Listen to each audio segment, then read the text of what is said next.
రాష్ట్ర కూటమి నాయకులకు అందరికీ కంగ్రాచులేషన్స్.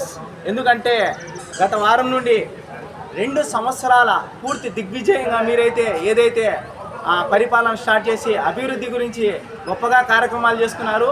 అలాంటి కార్యక్రమంలో భాగంగా మేము ఎంతో ఫేమస్ అయిన రైల్వే కోడ్ నియోజకవర్గము మరియు దానికి హెడ్ క్వార్టర్స్లో ఉండే మా యొక్క రైల్వే కోడూరు ఎంతో అభివృద్ధి చెందిన ఆహ్లాదకరమైన వాతావరణంలో గల అన్ని వసతులతో హంగులతో ఎంతో ఆర్భాటంగా గత ఎలక్షన్స్లో హామీగా ఇవ్వబడి ఎంతో అభివృద్ధి చెందబడిన రైల్వే కోడూరు ఆర్టీసీ బస్టాండ్లో నిలబడి ఇక్కడ మాట్లాడుతున్నాము. ఏదైతే ఇప్పుడు మీరు దిగ్విజయంగా జరిగిన అభివృద్ధి గురించి చర్చించుకొని మేము కూడా సంతోషించిపోయి కన్ఫ్యూజన్లో ఉన్నాము. అరే ఇంత అభివృద్ధి జరిగినా కూడా ఏంట్రబ్బా మా కళ్ళకు కనిపించట్లేదు, పలా చూద్దాము ఎంత అభివృద్ధి జరిగిందనేసి అంతా చూస్తూ ఫస్ట్ ఆఫ్ ఆల్ మాకైతే మొదటి హామీ రైల్వే కోడ్లో ఇచ్చిన కూటమి నాయకులు యొక్క బస్టాండ్ సుందరీకరణ మా ప్రజలు చూస్తున్నారు. ఇక్కడ చివరి బస్సు సాయంత్రం 6:30కు అర్ధ గంటలో చివరి బస్సు కోసం వెయిట్ చేస్తున్నారు.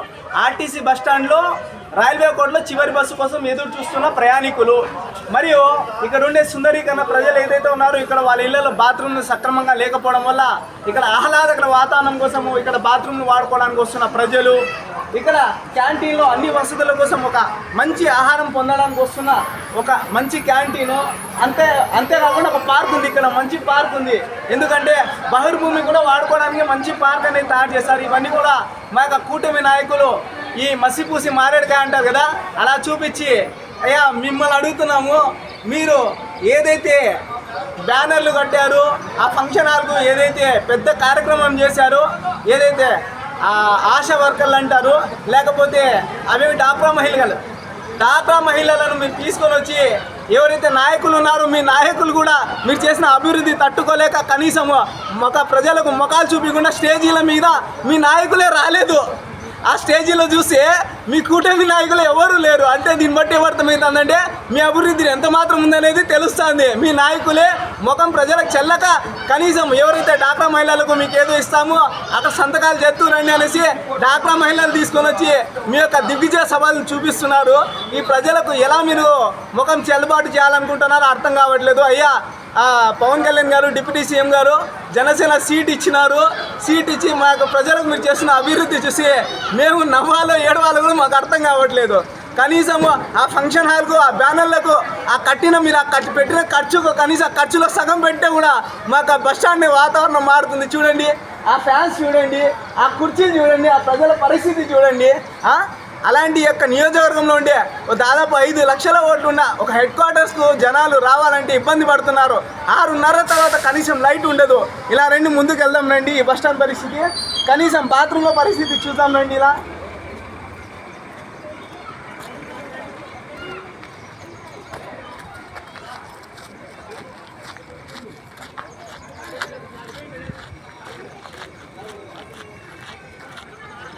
రాత్రిపూట మందు బాబులు బస్టాండ్లోకి వచ్చి ఇలా మందు తాగేసి సీసాలు, బాత్రూమ్కు తాళాలు, మహిళలకు బాత్రూమ్లకు తాళాలు, ఇవి చూడండి తాళం వేసి పెట్టారు. అవి ఉండే ఆరాకొర బాత్రూంలో తాళం వేసి పెట్టారు. ఇక్కడ ఇలా తిరగండి. ఇక్కడ ఉండే మహిళలు బాత్రూమ్ వెళ్ళాలంటే అక్కడికి వెళ్ళి ఆ చెట్లలో పొదల్లో, అంటే ఎలాంటి ఆటవిక జీవితంలో ఇది 2026 భారతదేశం అభివృద్ధి చెందిన దేశం అని చెప్తున్నారు. చెందుతున్నా కాదు. అలాంటి భారతదేశంలో కనీసం ఒక స్త్రీకి మహిళకు బాత్రూమ్ పోవడానికి ఒక ప్రైవసీ కూడా లేని ప్రాంతం అనేది ఇక్కడ బస్టాండ్లో ఉంది. కానీ మీరు ఏ రకంగా మీరు ఈ యొక్క జైత్ర యాత్రలు, మీరు యొక్క సన్మాన సభలు, మీరు యొక్క అన్నీ చేసుకున్న మాకు అర్థం కావట్లేదు. ఒకసారి ఆలోచించండి. మీరు చేసుకున్న ఏది రిబ్బన్లు మీరు ఏది కట్ చేసుకుంటున్నారో అది అభివృద్ధి మీరు చేసింది కాదు. గతంలో వైసీపీ ఎవరైతే చివరిలో వాళ్ళు చేస్తున్న శాంక్షన్లు, ఆ రోడ్లు, వాళ్ళు చేసుకున్న ఆ బిల్డింగ్స్ అవన్నీ కూడా ఇప్పుడు పూర్తి చేసుకుంటూ వాటికి రిబ్బన్ కటింగ్ చేస్తున్నారు తప్ప మీరు ఇచ్చిన హామీల్లో ఏది కూడా ఇంతవరకు చేయలేదు. అది కూడా ఇప్పుడు మీరు చేస్తున్న అభివృద్ధి కూడా మనీ డబ్బులు వస్తాయి కదా, కమిషన్లు, రోడ్లు వస్తాయి, డబ్బులు వస్తాయి. ఎక్కడ ఆదాయాలు ఉంటాయో అలాంటి పనులు చేస్తున్నారు. ప్రజలకు ఉపయోగపడేది ఏది చేయలే. మేము అభివృద్ధి చేస్తున్నాము, మేము రోడ్లు వేస్తున్నాము అంటున్నారు. రోడ్లు వేస్తే మీకు వస్తున్న కమిషన్ల గురించి మీరు చేస్తున్న అభివృద్ధి తప్ప ఇంకోటి కాదు. ఒకసారి ఆలోచించుకొని ఈ ప్రజల గురించి మీరు ఇచ్చిన హామీలు ఎంత మాత్రం అనేది చూడండి. ఇది ఇక్కడ ప్రజల పరిస్థితి చూడండి. అక్కడ మహిళలు ఉన్నారు, అక్కడ చూడండి బస్ స్టాండ్ ప్రాంతం అది. వాళ్ళు ఏం చేస్తారు? వాళ్ళ తప్పేముంది అందులో? మీరు అధికారులు సక్రమంగా పనిచేయకపోవడం వల్ల మీరు భూ కబ్జాలు చేసుకోవడానికి, మీ కమిషన్లు చేసుకోవడానికి, మంగంపేటలో స్కామ్లు చేసుకోవడానికి, పెద్ద పెద్ద కాళ్ళలో తిరుక్కోవడానికి, రాజకీయాలు చేసుకోవడానికి, దీనికి తప్ప ఏదైతే పిల్లలు ఉన్నారో పసిపిల్లల్ని, యువతుల్ని, యువకుల్ని తీసుకుని వచ్చి వాళ్ళకు మీ చుట్టూ తిప్పుకోవడానికి తప్ప మీకు ఉండే ధ్యాస ప్రజల అభివృద్ధి చేద్దామనే ధ్యాస అనేది మీకు లేదు. ఒకవేళ అలాంటి దృష్టి ఉంటే దయచేసి మీకు చెప్తున్నాము, మీ యొక్క పై అధికారులు చెప్పుకొని దయచేసి దిగిపోమని అడుగుతున్నాము. ఇంత దారుణమైన పరిస్థితిలో ఈ యొక్క మా రైల్వే కోర్టు ప్రాంతం ఉన్నందుకు మేము చెప్పుకోవాలన్నా మాకు సిగ్గు వస్తుంది. మీకు చూడడానికి ఎలా ఉందో కానీ మాకు చెప్పుకోవడానికి సిగ్గు వస్తుంది. దయచేసి అలాంటి ఏదైతే కార్యక్రమాలు మీ స్టేజీ మీదే చూస్తున్నారు మీ నాయకులే, మీ యొక్క కార్యకర్తలే, కూటమి కార్యకర్తలు ఏడుస్తూ గగ్గోలు పెడుతున్నారు.